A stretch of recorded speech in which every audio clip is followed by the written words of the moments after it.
Bu videoni iloji boricha mashina haydaydigan tanishinglarga yuborib tashlaylar. Mahallalar orasidan juda ehtiyot bo'lib yurishsin, har xil vaziyat bo'ladi. Yosh bola chiqib qolishi mumkin, odam chiqib qolishi mumkin. Mana qaranglar. Mana o'sha urilgan mashina. Alloh asrasin, egalariga hech narsa qilmadi. Lekin mashina achinarli holatda bo'lib qolgan. Bu yoqda kapotlar almashadi. Usilitel, shveler, nijniy hammasi ketgan. Pistoletlari bukilib ketgan. Krilolarni almashtiramiz. Bu yoqda aylanib kelib mashina orqa eshigiga urilgan. Orqa eshik kalinkasi ezilgan.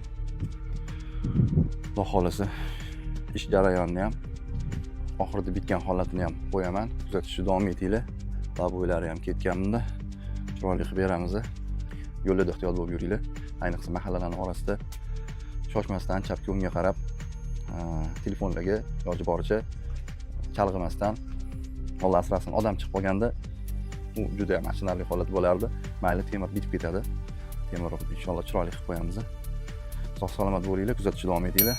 Like, podpiska bosishdan chiqmasin. Hammalarni Alloh panohiga.